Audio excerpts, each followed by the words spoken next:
Have you ever noticed how some habits can subtly shift the dynamics of your closest relationships? It is a common experience that, as our lives evolve, so do our friendships. But what if one of those habits, particularly something like marijuana use, starts to create noticeable friction? To answer directly, yes, problems related to marijuana use can absolutely lead to strained friendships and even the loss of friends.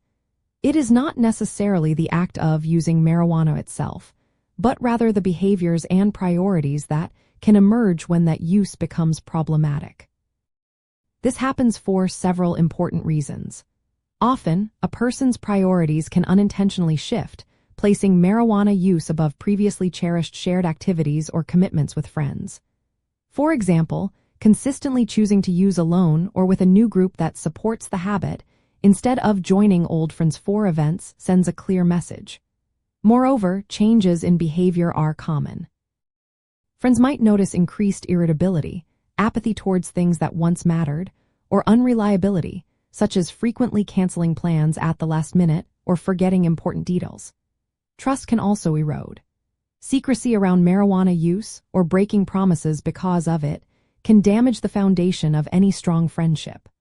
Authentic communication becomes difficult when one person is preoccupied with their use or avoids honest conversations.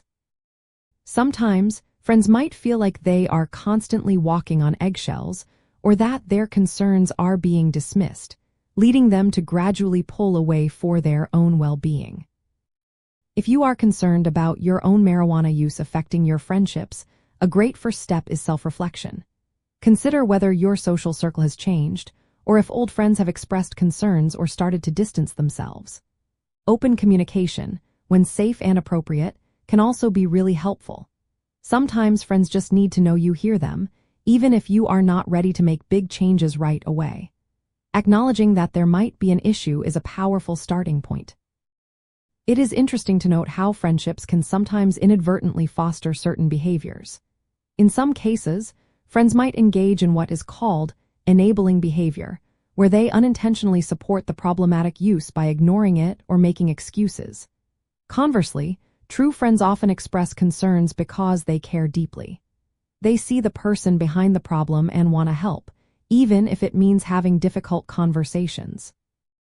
Often, people whose marijuana use becomes a problem might find themselves developing new social circles that center around the drug, inadvertently isolating them from friends with broader interests and healthier habits. This is a subtle but significant shift. Ultimately, recognizing if your marijuana use is straining your friendships is an opportunity for positive change. Addressing problematic use can not only help you repair and strengthen existing bonds, but also pave the way for more authentic and supportive connections in the future. It is about reclaiming your relationships and fostering a life where true connection can truly thrive.